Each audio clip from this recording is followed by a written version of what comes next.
Okay, I'm going to start. So today we start with base and superstructure. Good morning, Astha. I hope you've covered the previous part on interpellation. Perhaps the most common concept and set of terms associated with Marxist thought would be base and superstructure. Now, base and superstructure is a very important concept when it comes to Marxism. In fact, one of the basic concepts है ये, ठीक है? And we know that in Marxism, the social and cultural aspects of life are believed to be dependent upon the economic ones. Good morning, Drishti. Good morning. तो अभी हमने इतना देख लिया कि मार्क्सिज्म में जितने भी कल्चरल एस्पेक्ट्स हैं, सोशल एस्पेक्ट्स हैं लाइफ के, हम ये समझते हैं कि वो हमारी फाइनेंशियल कंडीशन पे डिपेंडेंट रहते हैं। So this is base and superstructure. Actually इसमें कुछ नया नहीं है करने के लिए। हम ऑलरेडी जो बात कर चुके हैं वही है बेस और सुपरस्ट्रक्चर मॉडल। क्या मतलब कि अगर हम एक ऐसे ट्रायंगल बनाते हैं, ठीक है? अब ट्रायंगल का बेस ये है। अब मार्क्सिस्ट टर्म्स में ये जो बेस है इसका मतलब है हमारा इकोनॉमिक बेस, कि हम फाइनेंशियली कितने सॉलिड हैं, ठीक है? और ये जो टिप है आप समझ लो, ये है हमारा superstructure.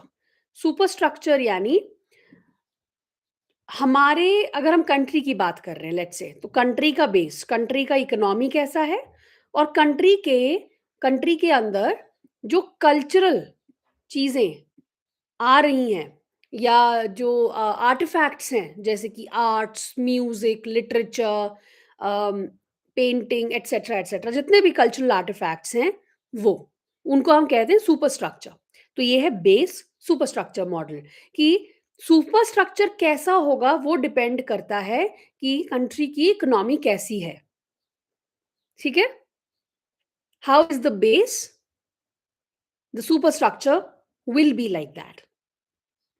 The economic conditions in a society constitute the base because they determine the nature and character of the social and cultural forms. The cultural aspects constitute the superstructure, right? तो economic conditions base हो गई, और जो cultural aspects हैं वो superstructure हो गए। So base and superstructure in Marxist thought refers to the relationship between this economic and social cultural aspects of society, where the economic base, which includes factors and relations of productions, determines, influences, and forms the cultural superstructure, which includes arts, religion, law, media, lifestyle. तो economic base से determine होता है cultural superstructure, arts, religion, law, ये सारी चीजें। Now, base refers to the factors and relations of production. किस तरह का प्रोडक्शन हो रहा है एक कंट्री में? अब आपको क्या लग रहा है, ये वैलिड है? बेस और सुपरस्ट्रक्चर मॉडल वैलिड है? How, what do you think? आपको लगता है कि एक, हम अपनी कंट्री का एग्जांपल लेते हैं कि हमारी जो कंट्री का फाइनेंशियल कंडीशन है, इकोनॉमिक कंडीशन है, हमारे देश के सुपरस्ट्रक्चर उस पे डिपेंडेंट हैं? Sometimes yes. कैसे? Let's see, picture quality. अगर आप कंपेयर करो इंडियन फिल्म की पिक्चर क्वालिटी की और हॉलीवुड की पिक्चर क्वालिटी की, do you see a difference? Yes, right. Also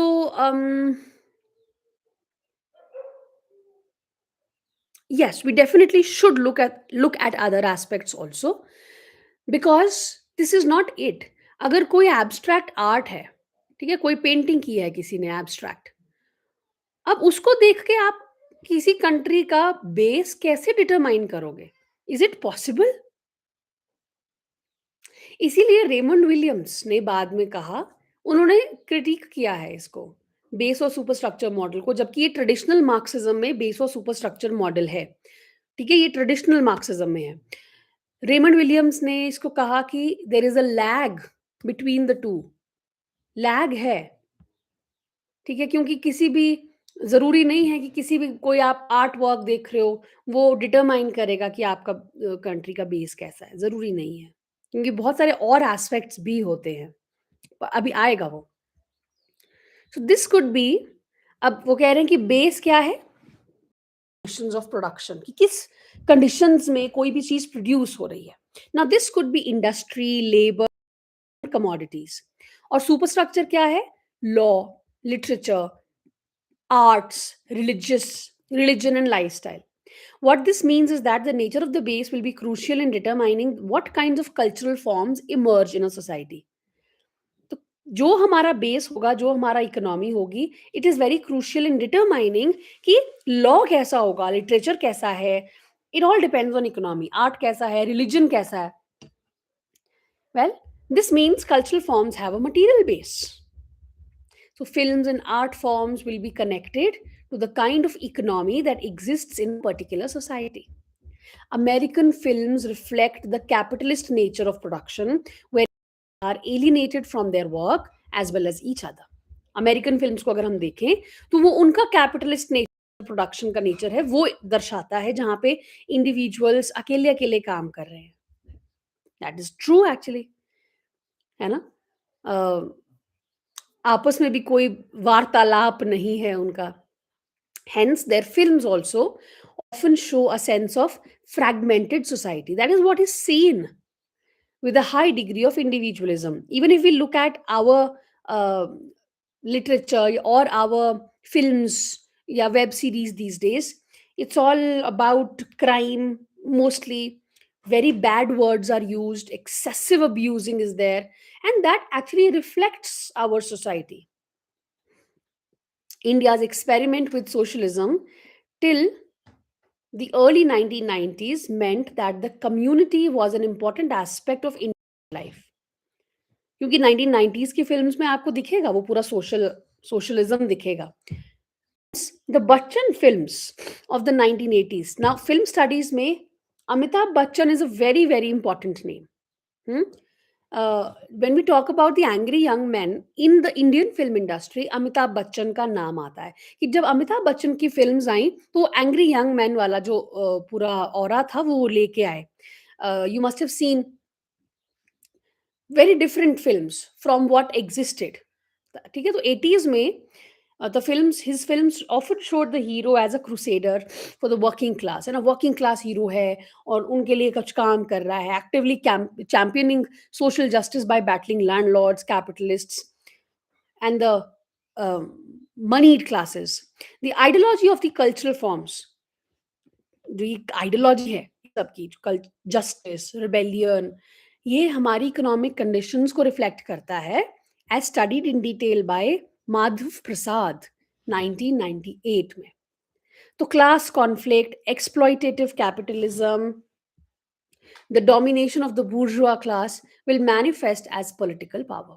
Once capitalism, who are part of the base, of course, capitalism है, because they constitute the factors of production, जब वो acquire कर लेते हैं ना power को, political power को, तब वो क्या करते हैं? They seek to introduce measures, कुछ legal policy that will help them reinforce and expand their power.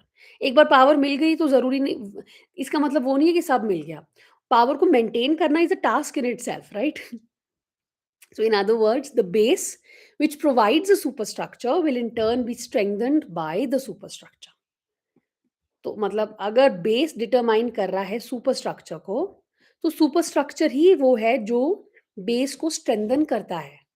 जो लोग पावर में हैं, जो कैपिटलिस्ट्स हैं, उनको भी स्ट्रेंथन करता है. Thus, for example, if one reads Paul Krugman column in newspapers, one can easily see this model at work in the USA. Big business corporations make their money from capitalist and ruthless business practices, including low wages. Then, when they have made their profits, they sponsor or they contribute to political parties during elections, which is commonly referred to as donations. Once their candidates are elected, these candidates push particular policies through the, वही है ना, पूरा scandal है again. बड़े बड़े जो corporations हैं, big business corporations are there, वो कैसे पैसा बना रहे हैं कैपिटलिस्ट से, और बहुत ही at the cost of others also ना। बिजनेस प्रैक्टिसेस उनकी रुथलेस प्रैक्टिसेस हैं, जिसमें वो लो वेजेस देते हैं, लेबरर्स रखते हैं, चीप लेबर्स रखते हैं।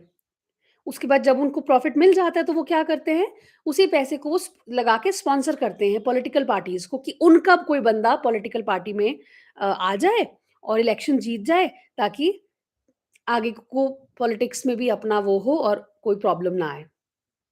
How do you think these big business people, businessmen, are where they are? You know, even after doing so many scandals, even after doing इतना सारा हेरा फेरी, वो फिर भी पावर में है, क्योंकि उनका बंदा है कोई पॉलिटिक्स में। तो एक बार उनका कैंडिडेट इलेक्ट हो गया, ये सारे कैंडिडेट पॉलिसीज को पुश करते हैं उनके हक में। So these policies which are part of the superstructure, क्योंकि लॉ सुपर स्ट्रक्चर है, तो हो गया ना, बेस डिटरमाइन करने लगा ना उसको। Things like tax cuts for big businesses, ये सब भी है। Who are exempted from tax, who are, कोई भी टैक्स हो, thus the base has been strengthened. तो बेस तो हो गया strong. Now, in order to understand the fiction of Joseph Conrad or Rudyard Kipling, we need to see how they are located within their economic contexts of Britain's colonial empire in the 19th and early 20th century. अब अगर आपको literature को जज करना है या understand करना है, लेट्स से जोसेफ कॉनराड और किपलिंग के वर्क्स को, तो हमें क्या देखना है कि वो लोग कहाँ लोकेटेड हैं with in the economic context of British colonial empire 19th or 20th century में, that's when they were writing something that has in fact I've heard and common practice की प्राइवेट सेक्टर में काम खूब कराते हैं, wages are very low, everyone wants to, yes that's true, काम इतना ज़्यादा करा, यू रियली डोंट अंडरस्टैंड कि कितना काम है। ऐसा नहीं है कि हर जगह है, but yes they exploit you. आप कोई पॉलिसी नहीं होती है आपके इन सम कंपनीज जिसमें आपका पैसे बढ़ रहे हों, कुछ नहीं है कि हर ईयरली कितना इंक्रीज होगा या क्या आपको मिल रहा है, कुछ नहीं है, ठीक है। Something that has been explored by post-colonial critics. So Shakespeare's plays and the work of the other Elizabethan and Jacobean writers are obsessed with the nature of kingship, right? Elizabethan age में, Jacobean age में kings के बारे में लिख रहे थे, क्योंकि उस टाइम पे जब एलिजाबेथ द फर्स्ट आई, उसके बाद जेम्स द फर्स्ट आए, they were trying to impose absolute power of the monarch, कि बस हमारा ही राज हो over their subjects. This has been studied by critics like Stephen Greenblatt, Jonathan Goldberg, and others. Yes see it's ऐसा। और एक बात और है, लेकिन अ, अगर कोई अच्छा खासा भी बहुत पैसे कमा रहा है तो वो भी प्राइवेट सेक्टर से ही आता है because that safe space in between. So as we can see the base in superstructure model seems to argue for a deterministic view of culture, है ना। If all culture is determined and formed by economic base, then it means that there is little autonomy for, say, the arts. फिर autonomy क्या रह गई arts की? अगर सारी चीजें, सारा कल्चर इकोनॉमिक बेस पे डिपेंड करता है, उसी से बन रहा है, तो फिर autonomy क्या रह गई? क्या सारी फिल्म्स नेचर ऑफ प्रोडक्शन पे डिपेंडेंट है? क्या एलियट का वेस्टलैंड भी adequately explained, if it ever can be, by connecting it to Eliot's American English existence for or England's between war economy? क्या एमएफ हुसैन की पेंटिंग्स रिफ्लेक्ट कर रही हैं फैक्ट्री प्रोडक्शन की कंडीशंस को और नेशनल इकोनॉमी को? Is the nature of cricket as sport determined by rising or falling stock markets? Does the change in family structure reflect the changing nature of the Indian economy? क्या लगता है आपको? Sometimes, because people are opting for either one kid or zero kids these days. Huh? And चाची both working since 15 exactly that's true. It's very true कि पैसे भी वहीं से बन रहे हैं और खपाई भी वहीं हो रही है। हाँ। So when we ask these kind of questions, we are stuck by their incongruity. This is so because every art form or cultural practices cannot always be traced to the economic base. To put it differently, one cannot identify a cultural form as simply an expression of the economic structure, right? The Marxist thought in the latter half of the 20th century realized कि base और superstructure model बहुत limited है culture को explain करने के लिए. So Lewis Althusser and other Marxists proposed that cultural realm enjoys a certain degree of autonomy from the economic base. कुछ तो autonomy है भाई. It is indeed कुछ ना there are certain points जहाँ पे it is determined by the base, but it is determined only in the last instance. That is, the economic base only provides a general framework within which cultural practices and forms appear. और फिर हमारे पास आते हैं Raymond Williams और यहाँ पे cultural studies में हमने ऑलरेडी कर कर लिए ना आपने Raymond Williams. It should be easier now. Raymond Williams Welsh origin के हैं. English at the University of Cambridge, was perhaps the most influential Marxist critic of the 20th century and one of the leading figures of the New Left. तो एक नया traditional Marxism से हटके नया new left एक journal भी है, new left review. इनका work with the journal new left review and the Birmingham centre for contemporary cultural studies laid the foundation of what is known as cultural studies. And his elaboration of the concepts like further on develop किया है hegemony को, ideology को, it helped later generations of Marx analyze cultural practices. तो इनके base और superstructure में in Marxist cultural theory 1980 he argued that Marxism has for too long seen the base and superstructure model as one of exact correspondence. वही घिसा पिटा चला जा रहा है. Argue किया there is often a lag, especially a time का lag है इन दोनों के बीच में. The important thing is, argued Raymond Williams, to see the processes that determine the cultural forms. कि क्या क्या चीजें हैं, क्या क्या प्रोसेसेस हैं जो सुपर स्ट्रक्चर को, कल्चरल फॉर्म्स को डिटरमाइन कर रही हैं. तो we need to study in Marxism and literature the mechanics of this determination. इनका टर्म है ये डिटर्मिनेशन. तो डिटर्मिनेशन आपको तब से हम कर रहे हैं, समझ में आ गया ना क्या चीजें डिटरमाइन कर रही हैं सुपर स्ट्रक्चर को. How exactly does the economic base influence something as removed from material conditions of production and the markets as an abstract painting? जो मैंने स्टार्टिंग में आपको बताया कि एक एब्स्ट्रैक्ट पेंटिंग है, वो कैसे, how is it influenced by the conditions of, it might be in times but not always. Do objective materials exist outside the realm of the art influence the form and practice of the art? Now Williams argued that culture is ordinary. It is the whole way of life. क्या है culture? ये सब चीजें क्यों आ रही हैं? ये सब चीजें कल्चर को डिफाइन करने के उसमें ही आ रही है ना कि we need to define it. Base of superstructure model आया. ये कह रहे हैं कल्चर तो हर जगह है. It is the way of our life. In this now classic work keywords revised edition आया इसका 1983 में. He identified culture as one of the 2 or 3 most complicated words in the English language. This was a question in the latest exam also. Williams traces the history of the word. तो पूरा culture का trace करते हैं history. Latin root है उसका which signified cultivation, tending, caring. To show how the word's changing meanings can be linked to a changing new social and intellectual movement. कि कभी उसका मतलब शायद ये था, मतलब ये था tending, caring, cultivation. Over the time लोगों ने इस तरह से उसको यूज किया है, इस टर्म को, कल्चर को, कि हमें पता है कि कल्चर जब हम वर्ड यूज़ कर रहे हैं तो हम किस चीज़ को रेफ़र कर रहे हैं, but it is very difficult to define it, है ना? Arts are a component of a social organization that is affected by changes in the economic conditions and political change. Now, this means culture is always political, social changes triggered by political processes are always reflected in the cultural practices and artifacts.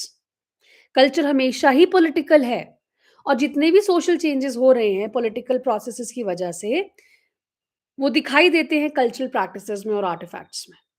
So, in keeping with this thesis that cultural artifacts and the arts reflect social change and political processes, William का study, please note culture and society. Williams के सारे works की chronology करनी है, ठीक है? It traced English social change, especially after the Industrial Revolution, through the writings of major authors like Blake, Wordsworth, Edmund Burke, George Orwell. Now, Williams was thus in general agreement with the Marxist model of culture. However, this straightforward linkage between culture and economic base was too easy an equation. So, Williams का आया cultural materialism never abandoned the economic and political basis of cultural practices. Abandon नहीं किया इन्होंने. इन्होंने define किया cultural materialism को. इन्होंने कहा कि जो definition है cultural materialism की, it indicates that it is the analysis of all forms of signification within the actual means of conditions of the production. जितनी भी forms हैं signification की, जब हम प्रोडक्शन की बात कर रहे हैं, कंडीशन ऑफ प्रोडक्शन की बात कर रहे हैं, उन सबको एनालाइज करना है. और as he made more explicit later in the same work, whatever purposes cultural practices may serve, it means its means of productions are always unarguably material. Material तो उन्होंने छोड़ा नहीं है, of course, कि means of production are always unarguably material. Cultural materialism क्या है? It is an analytic practice that seeks to situate and interpret a cultural practices or artifact within the following. अब cultural materialism एक तरीका है analyse करने का, ठीक है? कि कैसे करना है? एक कल्चरल प्रैक्टिस को इंटरप्रेट कैसे करना है? देखो, इंस्टीट्यूशनल स्ट्रक्चर्स हमने सिचुएट करना है और इंटरप्रेट करना है कल्चरल प्रैक्टिसेस को with in these things. The film industry, state owned radio और टेलीविजन, पब्लिशिंग इंडस्ट्री, या फिर इंटेलेक्चुअल कॉन्टेक्स्ट्स में इसका स्कूल ऑफ थॉट क्या है, मूवमेंट्स जैसे कि वो मॉडर्निज्म, पोस्ट कोलोनियलिज्म, नेटिविज्म किस चीज़ को दिखा रहा है, forms and their requirements and limits such as the history of the western novel as a form. Novel है अगर तो नॉवल एज अ फॉर्म को स्टडी करना है, oral epic traditions in India या magical realist novels from Latin America. Next है modes of production. तो printing, digital printing, mass media. फिर है ऑर्गेनाइजेशन एंड रेगुलेटरी मैकेनिज्म्स, मतलब legislation on censorship, copyright laws and patents, reproduction, sales, exhibitions, dissemination through reviews, adaptations. इन सब बात हम situate करके उसको एनालाइज कर सकते हैं एक कल्चरल आर्टिफैक्ट को. सोचो किसी भी कोई भी एक दिमाग में एग्जाम्पल ले लो, चाहे फिल्म ले लो, चाहे एड ले लो, चाहे लिटरेचर का नॉवल ले लो, और देखो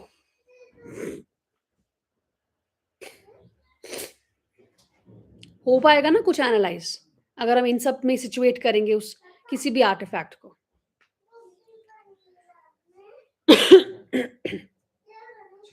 So, in keeping with this line of interpreting culture, in a later work on television, please note Television, Technology and Cultural Form, 1974. Now, Williams proposed that, contrary to the established view that television was an agent of democratic change, it was used to further the interests of a few who decided how the new technology was to be used. उन्होंने कहा कि ठीक है, television आया, नया नया आया, ठीक है, और टेलीविजन एक डेमोक्रेटिक चेंज का एक एजेंट था. कॉन्ट्ररी टू दैट व्यू, इन्होंने कहा it was actually used, television was actually used to further the interest of those जिनको उस टाइम ज़रूरत थी कि कैसे नया टेक्नोलॉजी यूज़ होगा, उस पे क्या दिखाया जाएगा। Now, Williams saw apologists for the then new medium.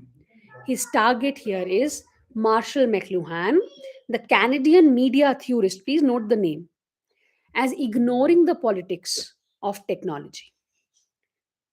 तो विलियम्स ने लिखा, it is an apparently sophisticated technological determinism which has the significant effect of indicating a social and cultural determinism, a determinism which ratifies the society and culture as we now have, especially its most powerful internal directions. क्या चल रहा है? So Williams ने देखा कुछ अपोलोजिस्ट्स को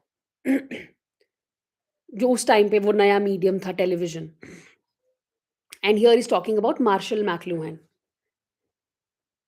Canadian media theorist. As how is he looking at him? As ignoring the politics of technology. इन्होंने लिखा कि बहुत ही sophisticated technological determinism है ये, which has significant effect of indicating a social and cultural determinism. Again determinism की बात हो रही कि क्या चीज है जो डिटरमाइन कर रही है चीजों को, cultural artifacts को. A determinism which ratifies the society and culture as we now have, especially its most powerful internal directions.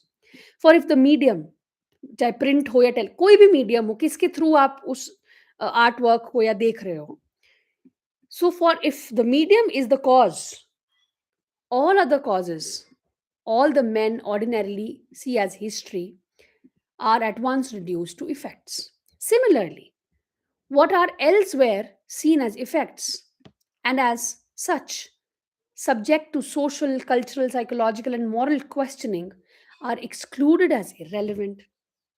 The initial formulation, the medium is the message,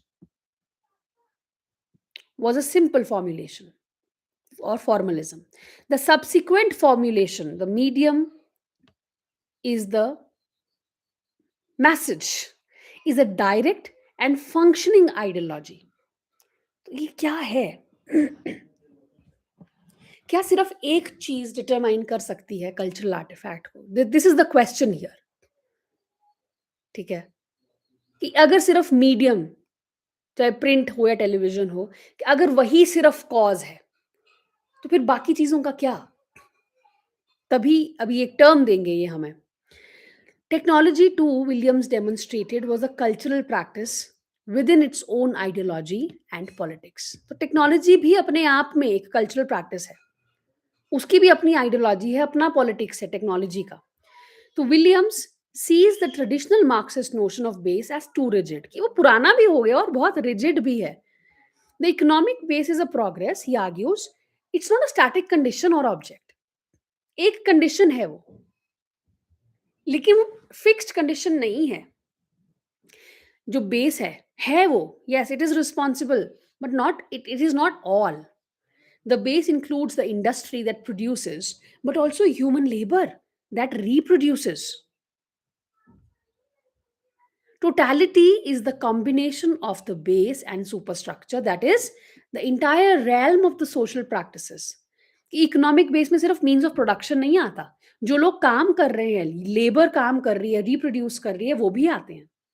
Thus, the task of criticism is to study the relationship between the different elements. Economic तो है ही है, political, social, cultural, all the way of life. And then he proposes that determination is the exertion of pressure cultural forms. कोई चीज आपको determine कर रही है, कोई एक्सटर्नल प्रेशर आ रहा है इंडिविजुअल्स पे या कल्चरल फॉर्म्स पे. Determinations are, in Williams definition, they are experienced individually, अलग अलग. कि मैं पढ़ाई कर रही हूँ क्योंकि मेरे ऊपर कोई एक्सटर्नल एक वो है, प्रेशर है किसी चीज का, तो डिटर्मिनेशन है वो, एक तरह की मेरी इंडिविजुअल डिटर्मिनेशन है. लेकिन होते वो हमेशा सोशल एक्ट्स हैं. मैं एक्सपीरियंस इंडिविजुअली कर रही हूँ उसको, but actually they are always social acts कि I have to stand somewhere socially, इसीलिए मैं ये कर रही हूँ। सोशल फॉर्मेशंस हैं।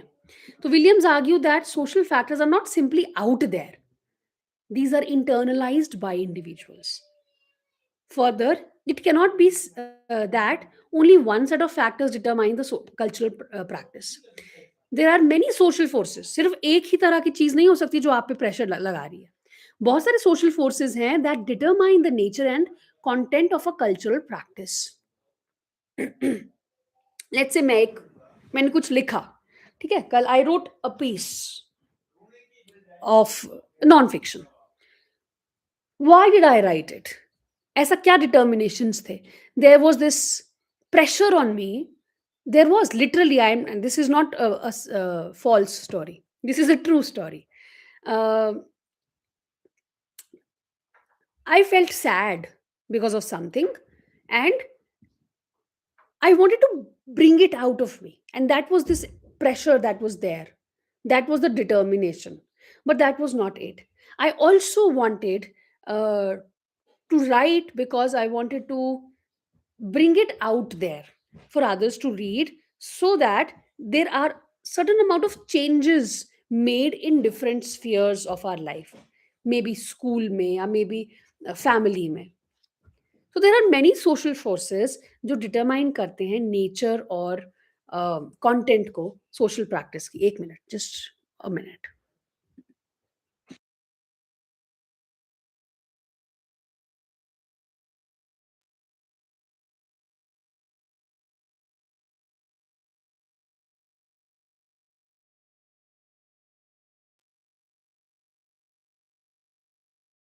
ओके. ना, so there are many social forces, ठीक है, जो दिस इज, इसको बोलते हैं ओवर डिटर्मिनेशन. ठीक है. अब बहुत सारी चीजें आप, सोशल फोर्सेस हैं जो डिटरमाइन करनी है कल्चरल प्रैक्टिस को. A term that is used to describe the multiple forces that influence a cultural form. So overdetermination helps us realize that even contradictory forces can influence a cultural practice. Now, building on Williams's influential work, Terry Eagleton identifies a host of ideological determinations. Terry Eagleton ने काम किया, build किया है Raymond Williams के काम पे, और बहुत सारे आइडियोलॉजिकल डिटर्मिनेशंस को फाइंड किया, आइडेंटिफाई किया in the fiction of George Eliot. तो एक तो क्रिश्चियनिटी है, दिखेगी ही दिखेगी आपको.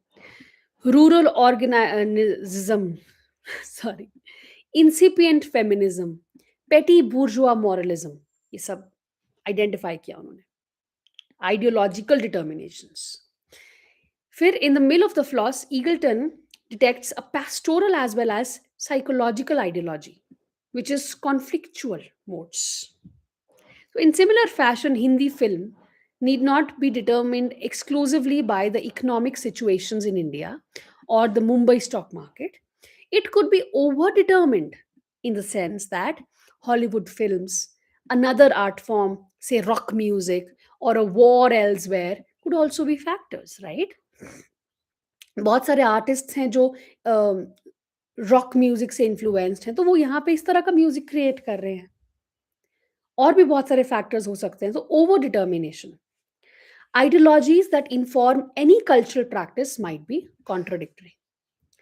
Contemporary Hindi films, therefore, seem to be caught between individualism of the American variety. Do you remember the term that we did yesterday? Glocalization. किया सबने वो क्लास कंप्लीट किया है? It's a very important class. Glocalisation exam में भी आया हुआ है.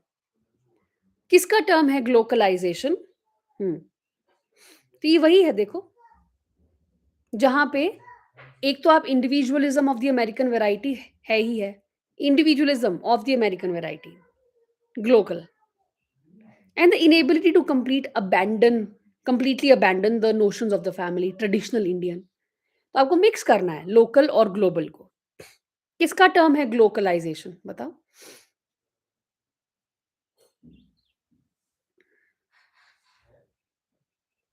अरे कल की क्लास नहीं देखी आप लोगों ने?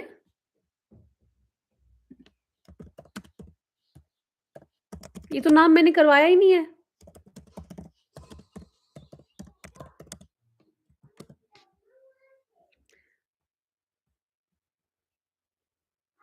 कॉइन्ड नहीं मैं बोल रही हूँ, ठीक है? कॉइन्ड ठीक है।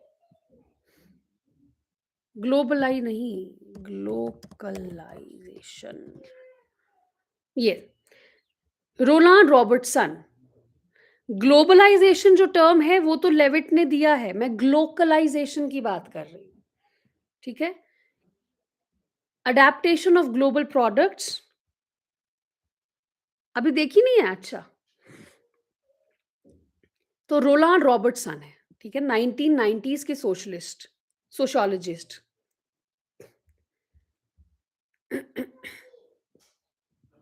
इन्होंने भी जापानीज़ बिज़नेस कॉन्सेप्ट दोकाकुका व्हिच इज़ ग्लोबल लोकलाइज़ेशन से लिया है इसको।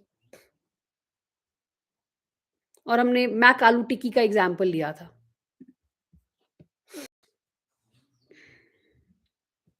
Indian literature in English seeks to present an art that is recognizable in India. Indian literature, ठीक है। हाँ, okay. Indian literature in English seeks to present an India that is recognizable as India, लेकिन within a language that carries a colonial legacy. Thus, Amitav Ghosh's fiction presents extraordinarily sensitive portraits of India, even though the form he uses, novel form, is a European one. Ghosh simply uses the form that he finds suitable to his task. Some years ago, Vikram Seth retrieved the epic novel form for his A Suitable Boy, a feat unusual even in the Western Euro American tradition in the 20th century. ठीक है, कर तो वो मतलब India को present कर रहे हैं एज रिकॉग्नाइजेबल एज इंडिया, लेकिन they have to use the language जिसमें कॉलोनियल लेगेसी है, इंग्लिश। इसीलिए अमिताभ घोष का fiction is very sensitive portraits हैं उसमें इंडिया के, लेकिन जो फॉर्म है नॉवल फॉर्म वो यूरोपियन है। He is using the form that he finds suitable to his task. Vikram Seth ने भी किया था यूज एपिक नॉवल फॉर्म, ठीक है। So in this sense his novel is over determined. बहुत सारी चीजें हैं, फैक्टर्स हैं, जैसे कि the economics of novel as the most saleable form बिकेगी। Tension of writing about India in a European form, ये एक टेंशन उसके ऊपर है। Contradiction of writing about rural Bengal in English. The location of multiple spaces, एक तो third world India है, first world US है, there are different locations. Production and marketing of the fiction by worldwide publishers. The apparent contradiction between the prizes and awards given by global bodies and the settings of some of his novels. So we can see here the analytics of cultural materialism, since we are looking at the institutional, commercial, ideological, formal properties and contexts in which an author writes his literary work. We can discover here that the traditional Marxist categories, जो base superstructure था traditional, do not always explain art forms or cultural practices. Art form might reflect an earlier economic base. क्यों? मान लो हम 2026 में अभी हैं और एक फिल्म आती है which talks about let's say 2000, ठीक है। तो क्या हो रहा है, वो 2026 की इकोनॉमिक को थोड़ी रिफ्लेक्ट करेगी ना। Earlier economic base and a cultural practice might capture new forms of economic and material conditions that are only emerging. हो सकता है speculative fiction हो, आगे का सोच रही हो सकता है 3000 की बात करने लग जाए, क्योंकि अभी आर्टिफिशियल इंटेलिजेंस के बाद क्या होगा पता नहीं। So ideology is often incorporated through educational institutions and the family, यहीं से आती है। A selective tradition is passed off as the tradition. कुछ सिलेक्शन को पास ऑन कर दिया जाता है कि ये हमारा ट्रेडिशन है जी, क्यों है पता ही नहीं है, आधा छोड़ दिया। जैसे शादी के बाद वो चूड़ियां पहनती हैं लड़कियां, चूड़ा जिसको हम बोलते हैं। अब कुछ जगहें हैं जैसे पंजाब जहाँ पे प्रॉपर रिचुअल होता है उसका, पहनने का भी और उतारने का भी। गिफ्ट मिलता है, कुछ क्या-क्या होता है पता नहीं, गिफ्ट भी तो मिलता है। अभी बाकी जगहें कॉपी कर रही हैं या आई वुड से शौक के लिए कर रही हैं, ठीक है चूड़ा पहना है, कोई रस्म नहीं हो रही लेकिन उसमें आधा ट्रेडिशन ले लिया, अभी पहन लो, तुम सो जाओ उसके साथ, you know how difficult it is to wear that. I wore it for a month, I don't know why and but the next day only जो जो इतना था वो नेक्स्ट डे इतना सा रह गया था, सो आई वोर only this much and that was also very difficult for me क्योंकि सोया नहीं जाता उसमें एक्चुअली। So एक selective tradition is passed off as tradition. From the archives of the past, certain meanings and images are chosen for emphasis and established as the standard of tradition. Just a minute, please.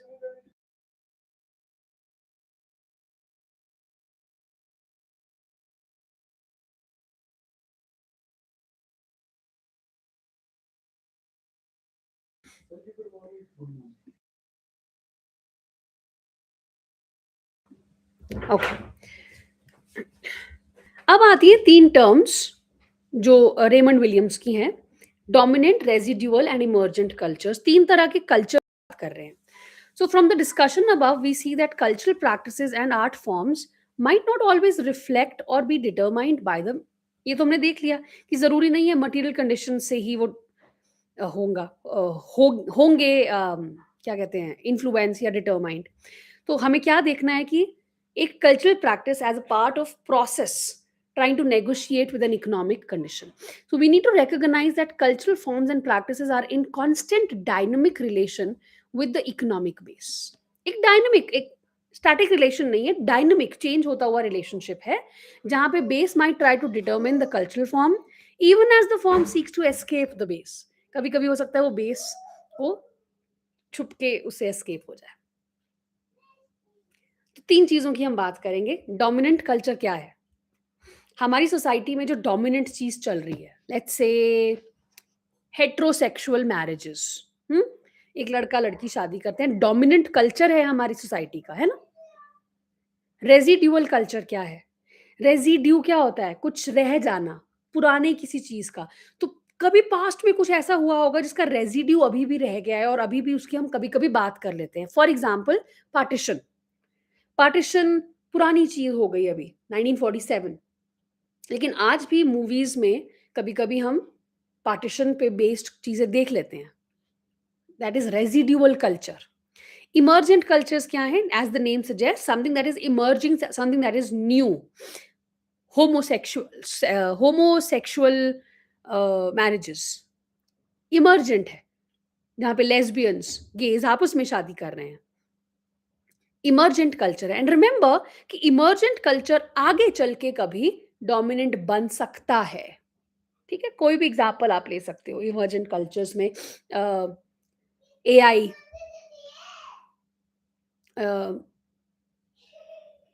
और आप लोग example दो, मेरे दिमाग में तो कुछ नहीं आ रहा। इमर्जेंट कल्चर या किसी का भी एग्ज़ाम्पल आपको आपको कोई अच्छा एग्ज़ाम्पल आ रहा हो तो बताओ। जो बाद में देख रहे हैं वो कमेंट्स में लिख सकते हैं। So cultural practices often make use of material conditions of the past. Let's see residual culture. It is continued presence in the present in some form, as fantasy, as exotic, as ideal of the past. ठीक है? Um, yeah. Experience of wars with Pakistan and China, जैसे gaming communities. Yes, gaming communities. So these are useful themes in Hindi films that want to speak of the nation or propound the ideology of national interest. जैसे border, LOC, Gadar. Gandhian non violence and forms of protest constitute the experience and meaning understood better by the senior generation of Indians. Yet this element provides the scope, plot and attraction of hugely successful जैसे कि लगे रहो मुन्ना भाई, Gandhian non-violence. Indian novels continue to portray the family as the centerpiece of an individual's existence, even though, as social scientists will tell us, divorce and the single life are commonplace. Abhi, again, Indian films idolize the happy family when documentation of child abuse or domestic violence within families reveal the problems and oppressions within the families.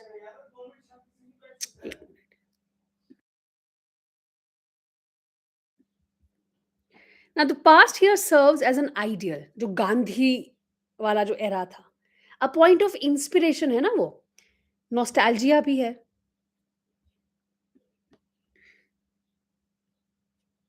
The changing perception of younger generation related to, oh yes, all the terms, situationship and benching and I don't know what all. I don't think I can ever understand these terms. अगर मेरे को समझ में मतलब समझ तो आ जाएगा एक बार में, but I'll forget the next day what it meant for contemporary culture. It is not that many of us can actively recall any of these past elements, yet they seem to continue to haunt us as residues even when our dominant cultural form is radically different. So, Gandhianism emerges with arguably more recognizable consumerism of doom और कुछ कुछ होता है. तो residual समझ में आ गया ना सबको. Consumer India and metropolis is the dominant cultural norm. Even though alternative views continuing existence of caste oppression in Dalit memoirs and fiction alter our views of Indian society. Examples हैं बहुत सारे, आप पढ़ सकते हो. नेक्स्ट आता है emergent culture. New meanings, नए नए बिलीव्स आ रहे हैं, जैसे आपने कहा changing perceptions of relationships and all. At least India, it is something which is a little new.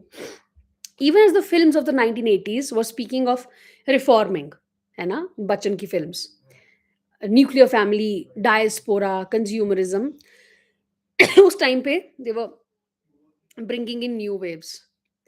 It is at the cusp of this tradition that a film like DDLJ appears. तो DDLJ उस time पे एक नया diaspora की जो बात कर रहे थे वो थी. इसमें रेजिडुअल कल्चर था जिसमें वो हिंदू फैमिली को ग्लोरीफाई कर रहे हैं. इमर्जेंट कल्चर भी है. सॉरी, आई एम एक सेकेंड.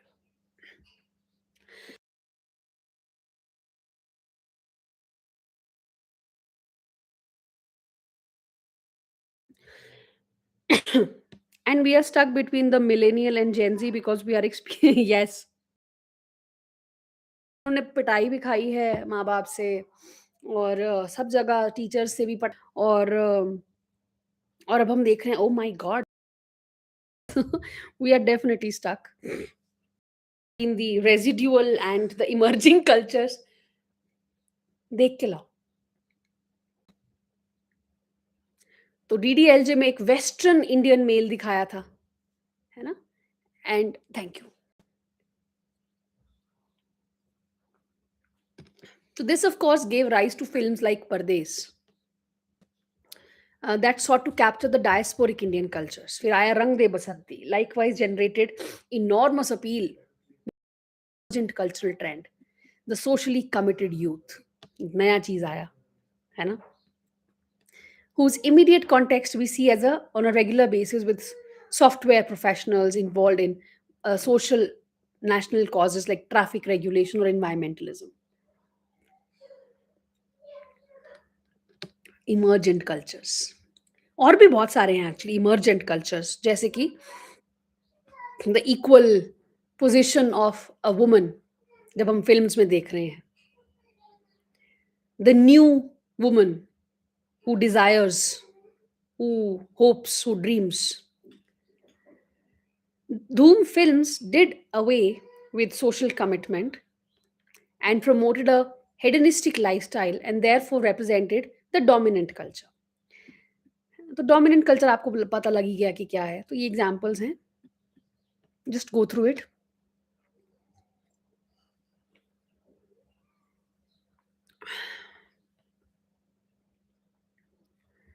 आपका होमवर्क देती हूँ. ये कल्चर इंडस्ट्री हम क्लास में करेंगे. ये आर्ट, वर्क एंड प्रोडक्शन, ठीक है? ये आपने पढ़ना है। कुल एक पैराग्राफ है। अ, कि ये क्या क्या टर्म्स हैं? अच्छा, आपको भी नहीं पता? ओह! I feel relieved.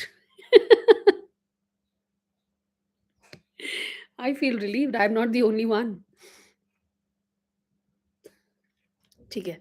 अभी क्लास में हम मैक्रे क्लास में करेंगे हम। आपने ये एक पैराग्राफ पढ़ना है आर्ट, वर्क, प्रोडक्शन का, और फिर आगे चल के आपने ये पढ़ना है, aesthetics, ideology and cultural production, ठीक है? यस। और बोर्ड को हम क्लास में करेंगे। चलो इतना पढ़ो फिलहाल। फिर देखते हैं, okay? That's it for today. Please go through the classes that I am sharing. अगर नहीं किया है तो प्लीज़ कर लो उसको। कल्चरल स्टडीज़ की स्पेशली वो बहुत इम्पोर्टेंट है। जब हम लोग बात कर रहे हैं ना कि इंटरडिसिप्लिनरी इंटरडिसिप्लिनरी, तो वो है, वो भी हम कर रहे हैं। और फ़िक्शन स्टार्ट हो गया है, स्टार्टिंग का फ़िक्शन ईज़ी है, आराम से मज़े से करो उसको। उसमें जो आपने एक्स्ट्रा करना है अपनी तरफ से वो ये है कि आपने उन सब का क्रिटिसिज़्म देखना है। आपने देखना है कि क्या उनको दोबारा से स्टडी करके किसी ने लिखा है तो उस बुक का क्या नाम है? जब आप जैसे फॉर एग्ज़ाम्पल अगर आप आज रिचर्डसन करोगे या जो भी फोर व्हील्स ऑफ फिक्शन अगर आप आज कर रहे हो, तो उनके नाम, उनका क्रिटिक्स के नेम, उनको अगर रीवर्क किसी ने किया है उस पे, तो उन बुक्स के नेम्स, ये आपने एक्स्ट्रा वर्क करना है अपनी तरफ से, ठीक है? जो हम समरीज़ कर रहे हैं वो इनफ है। उसको आप थोड़ा-सा डिटेल में अपनी तरफ से रीडिंग कर सकते हो, बस। एग्ज़ाम में क्वेश्चंस कैसे आते हैं आपको पता है अभी, राइट? तो आपने क्रोनोलॉजी पे ध्यान देना है, डेट्स पे भी ध्यान देना है साथ-साथ में, और आपने क्रिटिसिज़्म पे ध्यान देना है। Clear everyone? See you. See you tomorrow.